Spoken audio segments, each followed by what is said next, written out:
Bonjour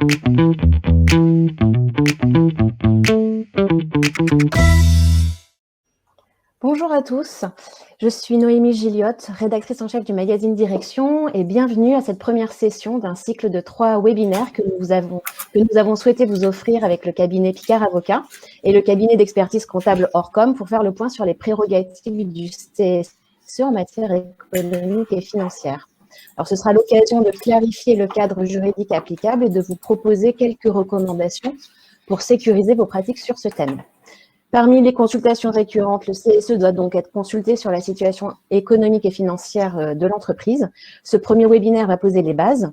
Quelles sont les règles en matière de consultation? Quelles informations économiques et financières communiquer? Quand et surtout, sous quelle forme et comment?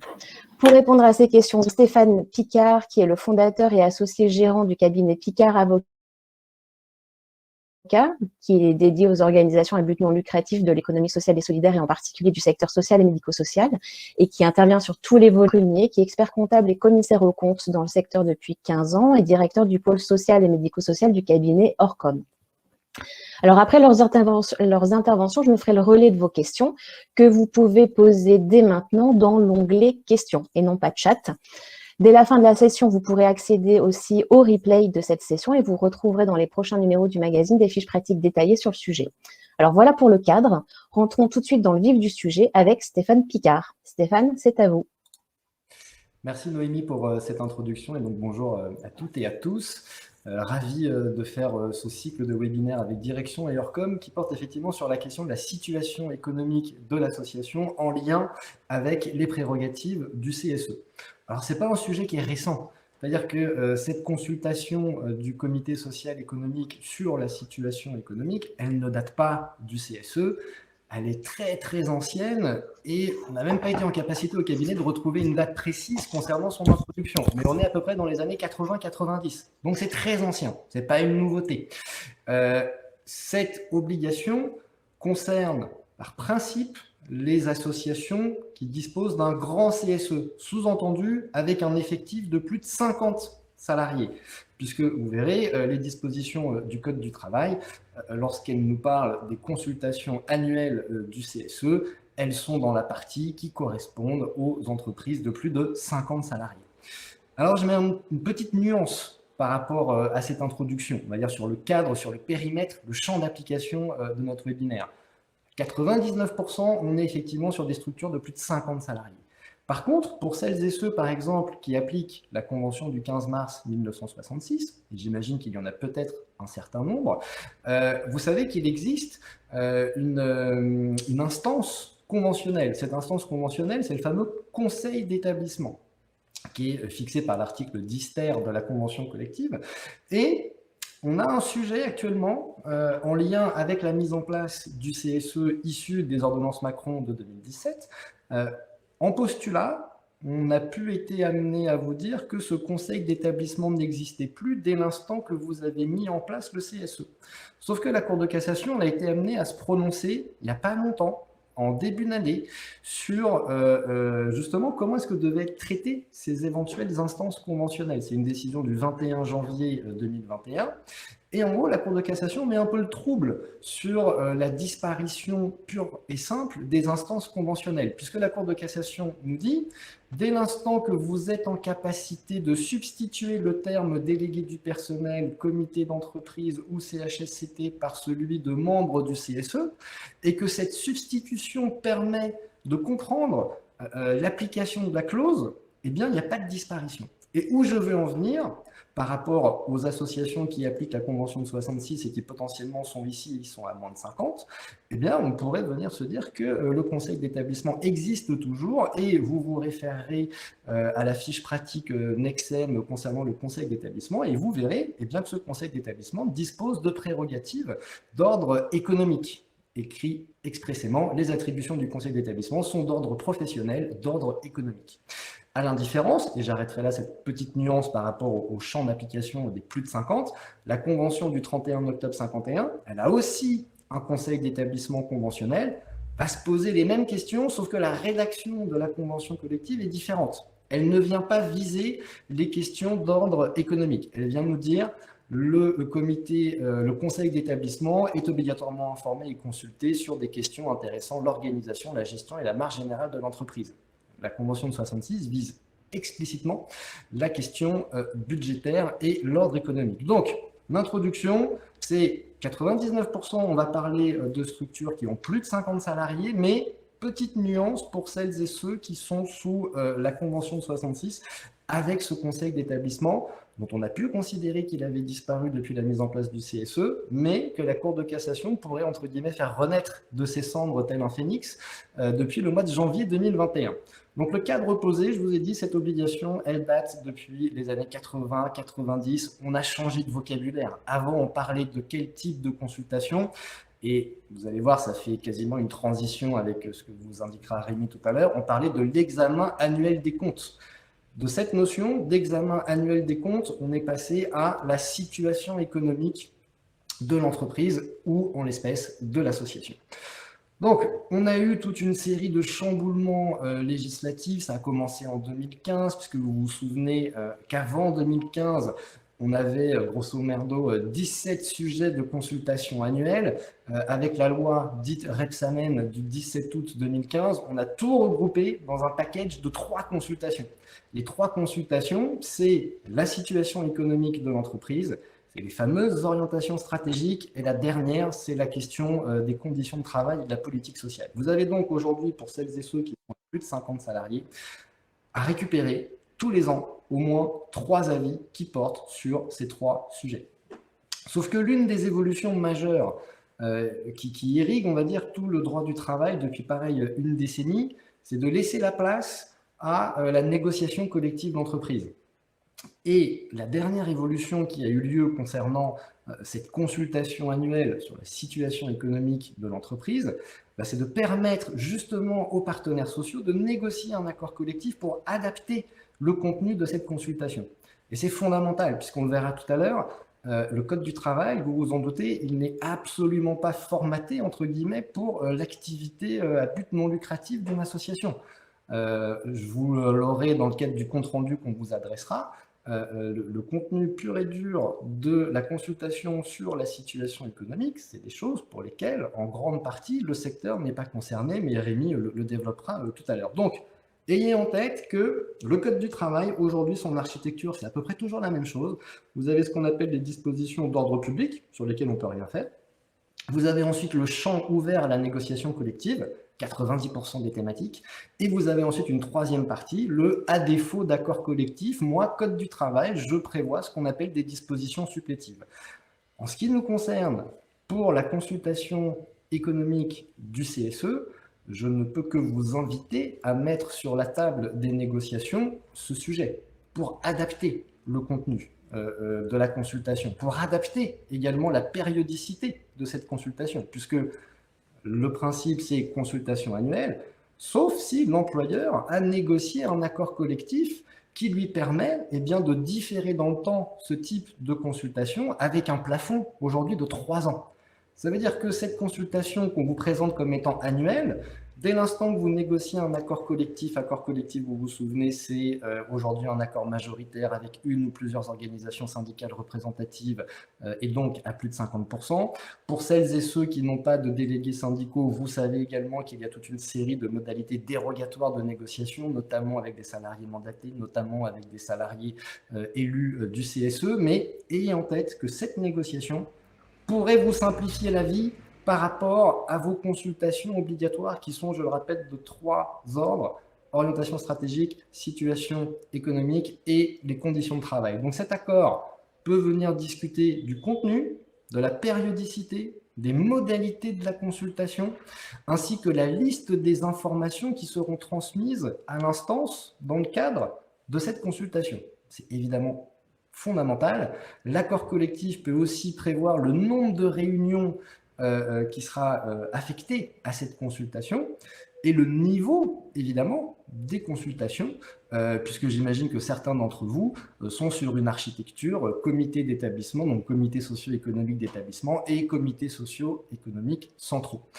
C'est posé pendant très longtemps la question de à quel niveau devait être réalisée cette consultation concernant la situation économique de l'entreprise, de l'association, eh bien, vous verrez que le Code du travail, aujourd'hui, eh bien, fixe très clairement que cette consultation, à défaut d'accord collectif contraire, doit être réalisée au niveau de l'entreprise, donc au sens du comité économique central, si tant est que vous en ayez un. Évidemment, si par accord collectif, vous êtes venu indiquer que cette consultation allait être réalisée au niveau de chaque périmètre d'établissement ou au niveau de CEPOM, etc., c'est tout à fait possible. Après, c'est à vous, avec les partenaires sociaux, de déterminer le cadre, le périmètre, le champ d'application pertinent de cette consultation au titre de la situation économique. Une association qui aurait des centaines d'établissements, on voit tout de suite, d'un point de vue pratique, l'intérêt d'avoir qu'une seule consultation au niveau du comité central. On peut par contre se poser la question de l'effet utile d'une consultation au niveau central, alors qu'on a potentiellement des centaines d'établissements, que ces établissements sont eux-mêmes regroupés au sein d'un ou plusieurs CEPOM. Est-ce que le bon niveau pour cette consultation-là ne serait pas ailleurs que celui central? Mais gardez en tête qu'à défaut d'accord collectif, cette consultation se fait au niveau de la personne morale, c'est-à-dire en ce qui nous concerne, au niveau soit d'un CSE lorsqu'on a une architecture, on va dire simple, au niveau des représentants du personnel, et lorsqu'on a une architecture un petit peu plus complexe avec des comités d'établissement et des comités sociaux, des comités d'établissement et des comités centraux, ça se fait au niveau central. Les informations à transmettre, de quelle nature elles sont? Et là, je bascule en fait dans le supplétif, c'est-à-dire à défaut d'accord collectif, comment est-ce que je vais réaliser cette consultation au titre de la situation économique? Eh bien, vous verrez qu'on va faire appel à quelque chose qui doit résonner à vos oreilles, c'est la fameuse BDES, la base de données économiques et sociales.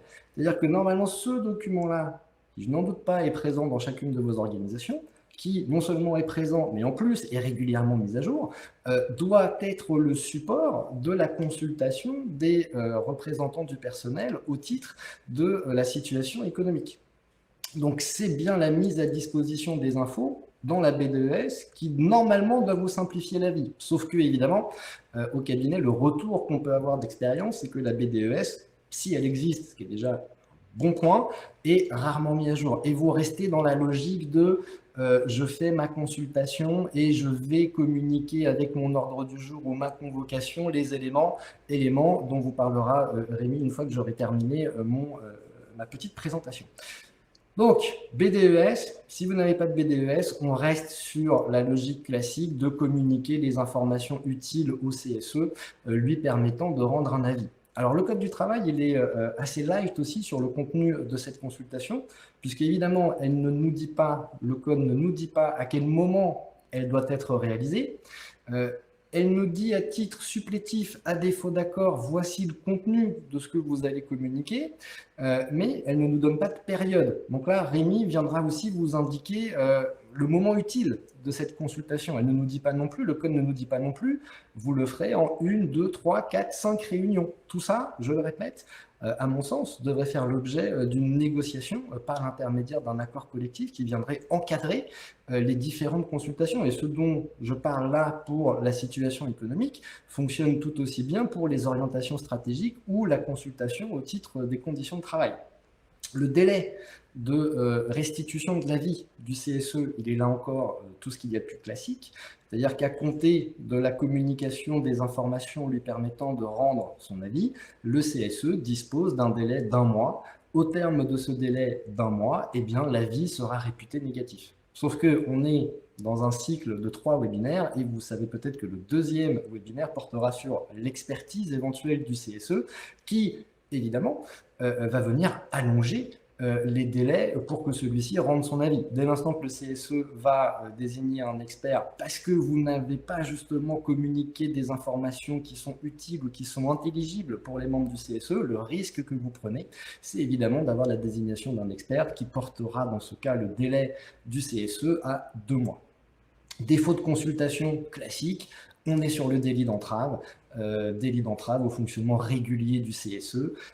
Vous pourriez aussi avoir l'inspection du travail qui vous tombe dessus afin de vous demander sur les X dernières années, communiquez-moi les différents avis rendus par vos instances au titre des 3 consultations obligatoires. Donc attention, le Code du travail, il est assez light, on va dire, dans le contenu de cette consultation. Il vous donne une marge de manœuvre très importante en termes de négociation. Donc, je reprends la formule, vous avez une boîte à outils, allez vous saisir de cette boîte à outils. Et par rapport au risque, eh bien, on est sur le risque classique de délit d'entrave au fonctionnement régulier de l'instance. Donc, pour éviter de se trouver dans ce genre de situation, je vais laisser la parole à Rémi du cabinet Orcom qui va vous présenter justement un peu les questions de à quel moment, quel document je dois communiquer, et évidemment, on répondra à vos différentes questions à la fin de son intervention. Merci beaucoup Stéphane. Et donc effectivement, je vais faire la transition sur notamment les informations qu'il faut présenter dans le cadre de cette consultation annuelle sur la situation économique et financière de l'entreprise, entreprise au sens large du terme, bien évidemment. Alors, comme ça a bien été présenté déjà en termes de temporalité, à défaut d'accord, la consultation, je pense qu'il faut quand même bien le souligner, doit avoir lieu en fait tous les ans. Sauf si, évidemment, encore une fois, un accord prévoit une périodicité différente, ce qui veut dire que c'est bien, dans ces 3 consultations récurrentes obligatoires, c'est bien une consultation qui est obligatoire à minima une fois dans l'année. Donc, effectivement, il faut que l'employeur puisse bien chaque année consulter le CSE sur cette situation. Évidemment, on va détailler ensemble les différentes informations que, en tout cas, le CSE doit disposer dans cette fameuse BDES. Stéphane vous l'a bien présenté.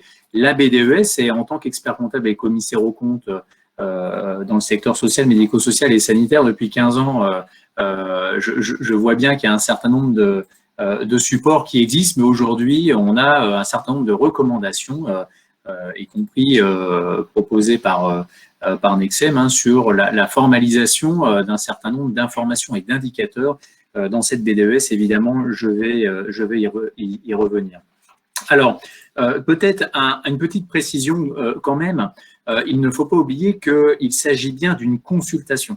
Et donc, une consultation, ça veut dire quoi? Ça veut dire que le CSE, in fine, ne va pas simplement indiquer valable ou non valable. Le CSE va rendre un véritable avis, un avis qui doit être normalement formalisé, justifié.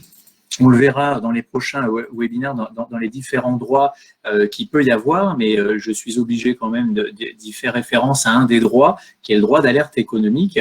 L'un des rôles en fait du CSE via cette consultation sur la situation économique et financière va être aussi de pouvoir se prononcer sur la viabilité financière en fait des comptes de l'entité. C'est-à-dire, est-ce que effectivement le CSE est inquiet ou pas par rapport à la solidité financière ou pas de l'entité? Est-ce que la politique d'investissement de l'association est bien en lien avec les orientations stratégiques? Cette analyse et cette consultation doit avoir pour but de pouvoir répondre en fait à ces questions. C'est pas juste, souvent vous êtes dans des entités où il y a déjà soit un expert comptable qui déjà sécurise la présentation et la sincérité des comptes, ou souvent même un commissaire aux comptes quand certains seuils sont dépassés qui s'assure de cette présentation. L'objectif pour le CSE n'est pas de refaire un arrêté de compte, mais de porter plutôt une analyse et un avis effectivement sur toutes ces questions. Alors bien évidemment, on aura l'occasion d'en reparler en termes de délai. Le délai, à défaut d'autres délais dans les accords, bien évidemment, pour le CSE est d'1 mois. Ce délai, effectivement, pour rendre cet avis peut être allongé de 2 mois, lorsque notamment le CSE a recours à un expert comptable. Ça, c'est important qu'on l'ait bien tous en tête, puisqu'effectivement, le CSE a le droit de pouvoir faire appel à un expert comptable pour l'aider. Vous voyez bien que c'est technique de pouvoir effectivement analyser les comptes. Donc, il a le droit de se faire assister d'un expert comptable de son choix, bien évidemment, rémunéré par l'employeur. Je tiens également à le préciser, hein, c'est pas sur le budget du fonctionnement du CSE, c'est bien sur le budget de l'employeur. Et vous l'avez compris, ça ne peut pas être l'expert comptable de l'entité. Puisque le but n'est pas de refaire les comptes, mais de les analyser. Et donc, c'est bien de faire appel à un professionnel des comptes différent. Le CSE peut tout à fait, d'ailleurs, de manière un peu exceptionnelle, on l'a déjà vu, faire appel au commissaire aux comptes de l'association pour lui poser un certain nombre de questions. Ça fait partie de ses prérogatives, bien évidemment. Bon, Stéphane l'a bien précisé, à défaut d'accord, en tout cas, rien n'oblige l'employeur à consulter quand ils existent les CSE par établissement ou par pôle, mais l'obligation, effectivement, c'est bien de, si vous avez un CSE central et plusieurs CSE par établissement, de pouvoir présenter les comptes au CSE central. Alors, on va rentrer un peu dans le détail sur les documents qui vont être présentés. Alors, il faut savoir qu'en termes de temporalité, effectivement, pour rejoindre ce qui a été dit précédemment, il n'existe pas de calendrier prédéfini, hein, en tout cas le Code de travail ne l'identifie pas. Assez logiquement, le calendrier va découler presque naturellement.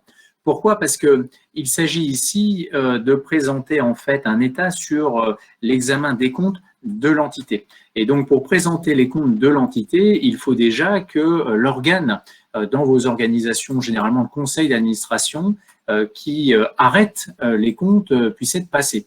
Hein, le CSE ne peut pas analyser si vous voulez, les comptes sur la base de projets. Il faut que le conseil d'administration ou son organe délibérant équivalent ait arrêté les comptes des établissements et services. Donc, généralement, sur le côté pratico-pratique, sur des clôtures 31 décembre, généralement, comme les comptes administratifs ou les cadres normalisés ou ERRD doivent être transmis pour le 30 avril, généralement, les conseils d'administration qui arrêtent les comptes ont lieu sur cette deuxième quinzaine d'avril. Donc, attendez que effectivement cette instance soit passée. Et ensuite, il faut mettre à disposition ces éléments pour le CSE. Évidemment, il faut le faire avant l'Assemblée générale qui va les approuver. Et donc, entériner et valider le rapport du commissaire aux comptes. Hein. Il faut essayer de se situer dans cette phase-là. Généralement, on est entre avril et juin, hein, suivant les temporalités des instances de chacun. Alors, attention, parce que même si l'Assemblée générale est passée, on se rend compte, en fonction avec certaines jurisprudences et dans les faits, que si le CSE souhaite faire appel à un expert comptable pour examiner en fait les comptes et que cette intervention de l'expert comptable arrive après l'Assemblée générale, on voit que c'est toujours tout à fait valable. Le CSE peut tout à fait faire examiner après l'approbation des comptes par la Société générale les comptes du CSE, évidemment. Il n'y a, en termes de temporalité, aucun souci à ça. Donc, c'est très important d'essayer de se situer entre le Conseil, pour être sûr que ce soit les comptes définitifs, et avant l'Assemblée générale, afin de s'assurer qu'on ait répondu à l'ensemble des questions du CSE. Alors, cette BDES, qu'est-ce qu'il faut indiquer comme élément? Alors, on voit, et je rebondis vraiment sur ce qu'a indiqué Stéphane, avant, on parlait de comptes. Là, on voit que ça va beaucoup plus loin que ça. Hein, c'est-à-dire que ce que précise très clairement le Code du travail, c'est que la BDES doit faire référence à un certain nombre de sujets. Les investissements, déjà, ça c'est très important. C'est-à-dire que, au-delà d'ailleurs des investissements, d'une manière générale, les informations comptables et financières qui vont être présentes dans cette BDES ne vont pas seulement traiter des comptes de l'année qui se clôturent, même si c'est ça qui effectivement nous intéresse le plus. Hein, si on se situe là, on parlerait de l'arrêté des comptes 31 décembre 2020. En fait, dans la BDES, sur ces grands items comptables et financiers, on va parler du passé, de la rétrospective, donc généralement des années N-1 et N-2, de l'année N, bien évidemment, et puis également de la projection. Voilà. C'est pour ça que c'est important d'y inclure également la partie budgétaire, prévision. Et donc, généralement, la partie prospective N+1, N+2, N+3 doivent faire partie des éléments, normalement, dans cette BDES qui doit faire l'objet d'une consultation par le CSE. Donc effectivement, les investissements, la politique d'investissement est quelque chose de très important, où là on va retrouver une présentation très comptable avec effectivement les immobilisations brutes, le montant des amortissements et le montant net qui reste à amortir. Et vous l'avez compris, c'est pour que on puisse avoir, dans le cadre de cet avis, une idée sur le taux de vétusté que peut présenter l'actif de votre association, votre politique d'investissement effectivement à venir, et toujours ces éléments du passé qui nous permettent de nous comparer. Les fonds propres et l'endettement. Alors, les fonds propres et l'endettement, c'est très important également, c'est-à-dire que ça doit faire partie des indicateurs qui doivent être mis à disposition au CSE. Les fonds propres, pourquoi? Puisque je rappelle, je me permets de faire un petit rappel, les comptes annuels, c'est un compte de résultat, un bilan et des annexes. Le compte de résultat, c'est un peu le film de l'année, c'est l'ensemble des ressources et des charges sur cet exercice. Le bilan, c'est quand même la photographie du patrimoine de votre association au 31 décembre. L'actif à gauche, c'est ce que possède votre association. Le passif, c'est comment je le finance. Et l'annexe, c'est un certain nombre d'informations qui va vous permettre d'avoir une meilleure lecture en fait de ces comptes. Donc, cette notion des fonds propres, elle est très importante puisque les fonds propres, c'est un petit peu la santé financière de l'association. Et le CSE, on vient de le dire, doit avant tout, en conclusion, pouvoir s'exprimer sur la continuité d'exploitation de l'association, s'assurer que tout va bien. Si elle s'aperçoit que les fonds propres sont négatifs, elle est en droit de s'interroger, ou si elle s'aperçoit que depuis 3 ans, les fonds propres sont en train de diminuer comme peau de chagrin, elle doit pouvoir s'interroger. Voilà. Donc ça, c'est très important. L'endettement est également un élément du passif essentiel. Ça fait partie des grands ratios dans le cadre de l'analyse financière en fait, sur lequel le CSE doit pouvoir s'appuyer, notamment avec la photographie du bilan. Donc, s'assurer que, à titre d'exemple, le taux d'endettement ne représente pas plus de 50% des fonds propres, sinon on parle de dépendance financière. Donc, on voit que tous ces ratios sont très importants et que une association, par exemple, gestionnaire d'établissements sociaux et médico-sociaux et de services, effectivement, elle doit pouvoir juger sur la photographie du bilan de l'association. J'insiste vraiment là-dessus, c'est-à-dire que dans ces informations-là, sur le terrain, on recommande vraiment d'analyser par le CSE en fait le compte de résultat dans ce cas-là par établissement. Il est important que le CSE quand même une lecture de résultats pour chacun des établissements. Et notamment de l'affectation du résultat. Par contre, que la photographie du bilan, pour moi, elle a un intérêt sur le plan économique beaucoup plus intéressant sur la vision consolidée ou combinée de l'association pour qu'elle puisse effectivement pouvoir évaluer ces différents ratios. Les flux financiers, bien évidemment, c'est-à-dire qu'il est très important effectivement d'avoir effectivement un état sur les différents flux financiers et notamment par financeur. Donc ça, c'est important. Alors, il existe des modèles types sur cette partie-là, mais généralement, effectivement, sur tout ce qui va être également exonération de cotisations sociales, crédit d'impôt s'il en existe, les différentes aides publiques. Alors, les aides publiques au sens large, évidemment, au sens du nouveau plan comptable des associations, que ce soit les produits de la tarification ou les subventions. Donc, on voit qu'il y a un certain nombre d'informations qu'il va falloir échanger. Et puis, une information sur les partenariats. Alors ça, c'est important, c'est-à-dire que la BDES, normalement, doit faire état, alors toujours sur le même modèle, sur l'année N en cours, les 2 années antérieures et les 3 prochains exercices, sur les différents partenariats qui ont pu être conclus entre l'association et d'autres entités, alors de manière assez significative quand même, ça peut être des GCSMS ou d'autres entités. Donc on voit qu'il y a un certain nombre d'informations quand même à préparer dans cette BDES, et donc il faut un petit peu de temps pour la présenter. Alors évidemment, dans les documents à mettre à disposition sur cette consultation économique et financière, il n'y a pas que la BDES. La BDES, c'est le support, j'allais dire, qui présente le contenu le plus détaillé. Mais si, par exemple, vous avez un commissaire aux comptes au sein de votre organisation dont la mission est de formuler une opinion sur la régularité et la sincérité des comptes, l'employeur doit mettre à disposition, bien évidemment, du CSE, le rapport du commissaire aux comptes sur les comptes annuels. J'en profite pour rappeler que de toute façon, le rapport du commissaire aux comptes sur les comptes annuels, de par la loi, il doit être normalement diffusé au journal officiel et donc être rendu public.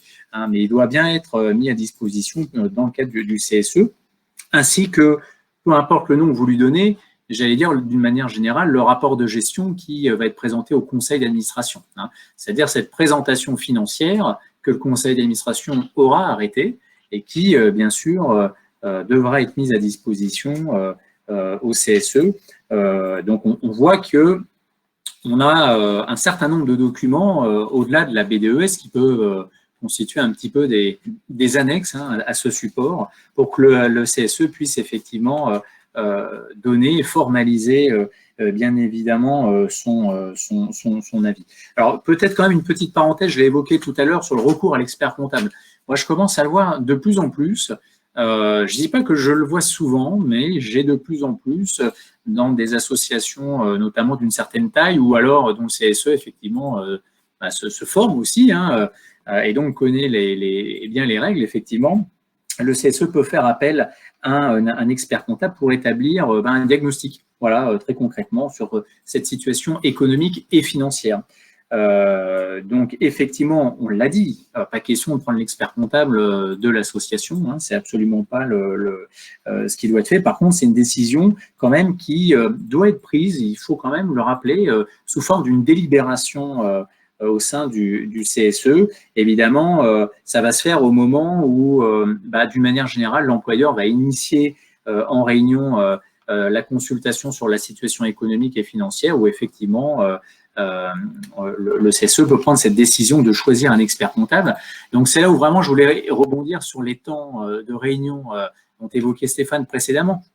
Effectivement, on voit généralement qu'il y a une réunion du CSE qui a lieu sur cette consultation économique et financière, mais il peut y en avoir plusieurs, puisqu'on voit bien, il en faut une dont la délibération va être de nommer un expert comptable. Ensuite, il faut que l'expert comptable puisse effectivement intervenir. Il a lui aussi un délai, rappelons-le, pour rendre son livrable, parce qu'il va rendre un vrai rapport et l'expert comptable, lui, doit remettre son rapport au plus tard 15 jours avant l'expiration du délai dont dispose le CSE pour rendre son avis consultatif. Donc, on voit bien que les délais peuvent vite se rallonger. Hein. Donc, il faut pouvoir anticiper en fait tout ça. Au CSE aussi, pouvoir s'exprimer tout de suite s'il veut effectivement inviter et demander et diligenter un expert comptable une vraie analyse. Voilà. Alors, le CSE, on l'a dit, il peut aussi convoquer les commissaires aux comptes de l'association pour demander certaines explications. C'est très rare, je ne le vois pas souvent, mais ils ont le droit de le faire. Le commissaire aux comptes, lui, c'est le commissaire aux comptes de l'association, évidemment complètement indépendant, et donc il peut tout à fait être sollicité pour pouvoir répondre à ces questions. Donc voilà un petit peu, je répondrai bien évidemment à vos questions, mais ce qu'il faut en résumé bien avoir en tête et à l'esprit, c'est que ce que je m'aperçois sur le terrain peut-être un peu trop souvent, c'est qu'on a tendance pour l'avis pour cet avis en fait au CSE à transmettre en fait uniquement les comptes annuels sans prendre le temps de bien matérialiser toutes les informations dans la BDES sur les fonds propres, sur l'endettement. Voilà, ces ratios, en fait, il faut pouvoir les identifier, il faut pouvoir les inclure dans la BDES, il faut pouvoir effectivement prévoir ce délai de consultation par le CSE entre le conseil d'administration et l'Assemblée générale, et puis prévoir un temps aussi pour répondre aux questions du CSE, tout ça avant que l'Assemblée générale approuve les comptes. Et donc, on s'aperçoit que ces délais, des fois qui peuvent être un peu réduits entre le conseil d'administration et l'Assemblée générale, peut rendre un petit peu compliqué le travail pour le bon respect des délais et pour que le CSE puisse effectivement puisse avoir et rendre un avis formalisé sur la situation économique et financière. Voilà, je ne vais pas m'étendre plus dans ma présentation et je vais redonner la parole à Stéphane. Et évidemment, je me tiens à votre disposition. Et à Noémie, bien évidemment. Merci à vous.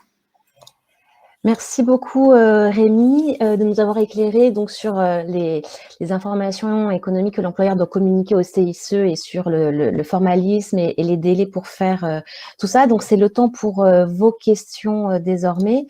Je pense que celle-là, elle est pour vous Rémi. Le bilan consolidé suffit-il ou doit-on remettre l'ensemble des bilans par service ou par activité? Alors, c'est une très bonne question. D'une manière générale, il n'y a aucun texte qui vous contraint à rendre des bilans en fait par service et par activité. Moi, ma recommandation, c'est que le bilan consolidé suffit largement. Pour une raison très simple, c'est que l'objectif du CSE, en fait, c'est de sécuriser la continuité d'exploitation en fait de l'association, de la personne morale. Et donc, effectivement, de partir du bilan consolidé pour pouvoir alimenter tous les ratios et notamment retrouver tous les ratios financiers qui doivent être inscrits dans la BDES, en fait, il faut partir de ce bilan financier. Néanmoins, la parenthèse que je ferai, c'est que si on souhaite analyser certains ratios, il y a un moment donné où on n'a presque pas le choix de redescendre dans les bilans des établissements, mais je le ferai plus moi, en tant qu'employeur, dans un second temps, pour répondre aux questions. Pour moi, le bilan par établissement n'a absolument aucun intérêt. Voilà. Donc, moi, je partirais du bilan vraiment consolidé. D'accord. On a une autre question, c'est est-ce que le travail, le rendu de l'expert comptable est communiqué aux directions ou seulement aux membres du CSE? Enfin, qui est destinataire finalement du travail de l'expert comptable que vous évoquez? Alors, très bonne question. En fait, si on parle de l'expert comptable de l'association, l'expert comptable, lui, va rendre ses travaux à la dirigeance et à la gouvernance en fait, de l'association, c'est-à-dire en fait une attestation signée sur les comptes. Si on parle du recours à l'expert comptable par le CSE pour faire un diagnostic des comptes, même si c'est à la charge de l'employeur, l'expert comptable doit rendre compte lui, au CSE de son analyse. D'accord. Alors, je vois que les questions arrivent de plus en plus rapidement.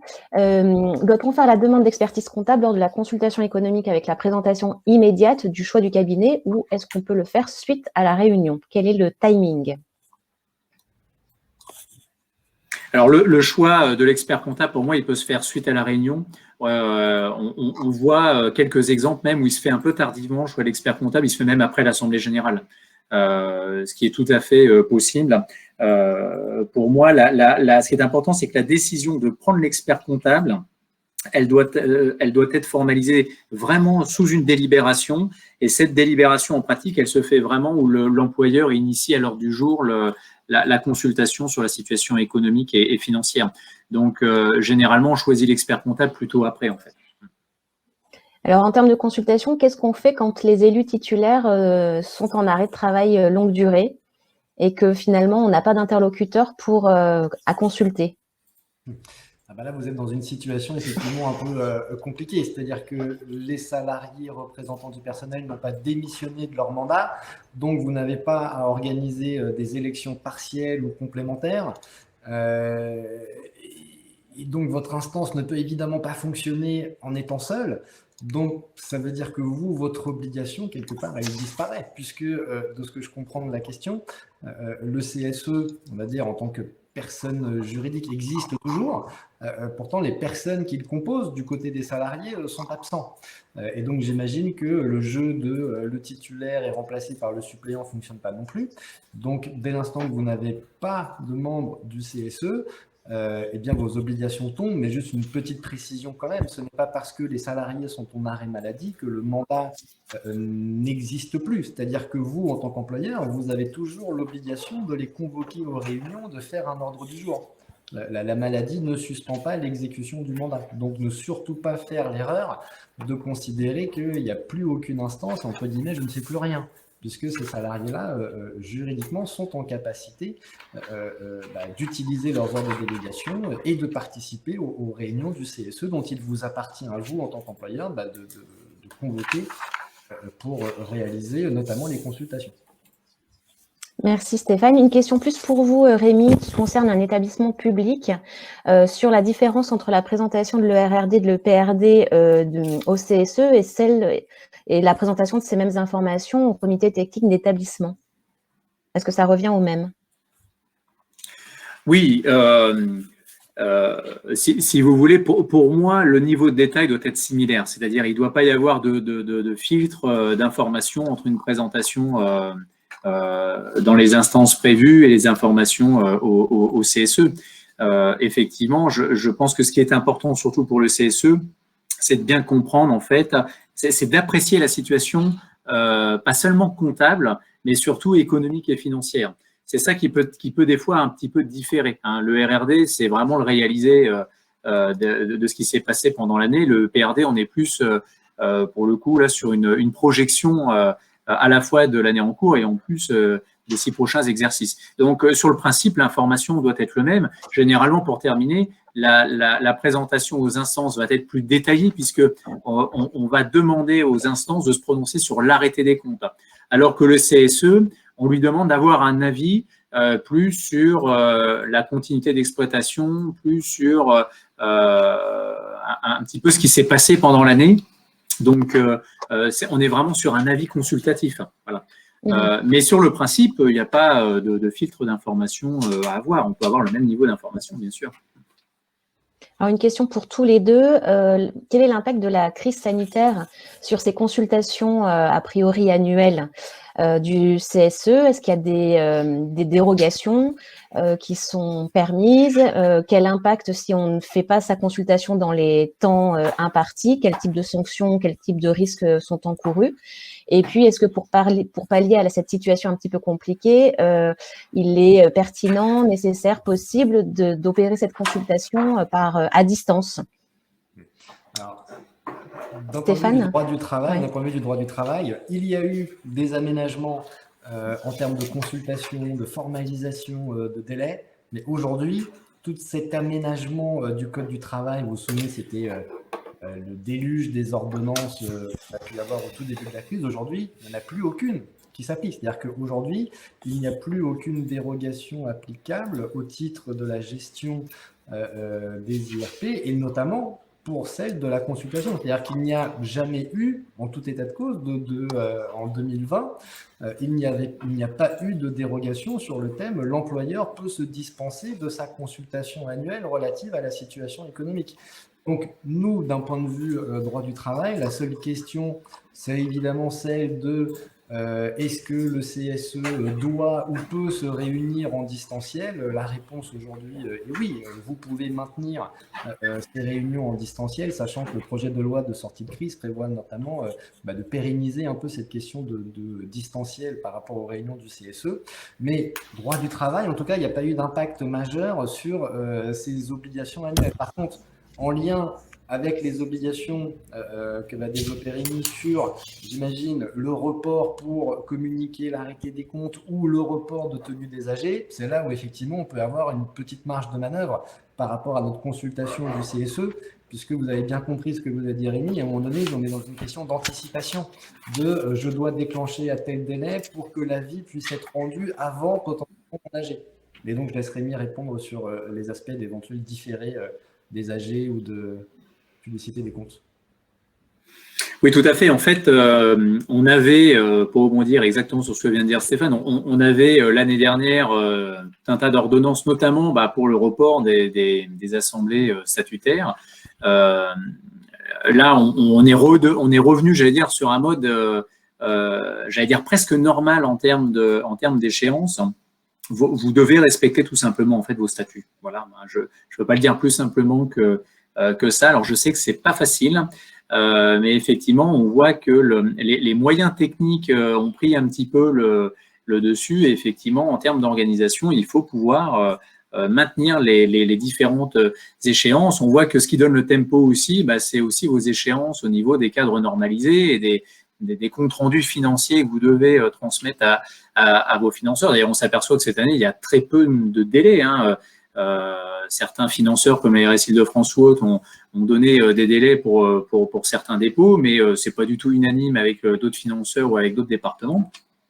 Et donc, effectivement, moi, la recommandation vraiment que j'ai à vous faire, c'est qu'il faut éviter en fait les reports. C'est-à-dire qu'on s'est quand même aperçu en 2020 de manière, pour faire court, de manière générale, que les reports n'ont pas beaucoup aidé les associations parce qu'elles se sont retrouvées pour beaucoup au mois de septembre en faisant des assemblées de clôture de l'année de -1, mais en même temps, il fallait approuver les budgets qui allaient arriver, etc. Donc, effectivement, il faut plutôt travailler sur les moyens techniques pour organiser les éléments soit en présentiel avec les distances de sécurité, soit avec un mix ou en visio, évidemment en respectant tout ça, quoi. Je ne sais pas si j'ai répondu très clairement à la question, mais effectivement, il faut essayer de pas trop reporter quand même vos délais. Et pour la consultation du CSE, c'est pareil. D'accord. Merci beaucoup. On arrive au terme de cette première session de ce cycle de 3 webinaires. Merci à tous pour votre participation et pour vos questions. Un grand merci à Stéphane Picard et à Rémi Prunier pour vos interventions et vos explications tout à fait éclairantes et complémentaires. Merci à tous d'avoir suivi ce webinaire. Vous pourrez accéder donc au replay dès la fin de cette session. Vous retrouverez également plus d'articles et de conseils sur le sujet et beaucoup d'autres dans le magazine Direction. On vous donne déjà rendez-vous pour les 2 prochains webinaires de ceci consacrés aux prérogatives des CSE en matière économique et financière. Rendez-vous donc le 2 juin sur le recours à l'expert par le CSE, le 24 juin, le droit d'alerte économique du CSE. Nous espérons que vous êtes bien inscrits pour vous y retrouver. Merci encore pour votre attention et à très bientôt.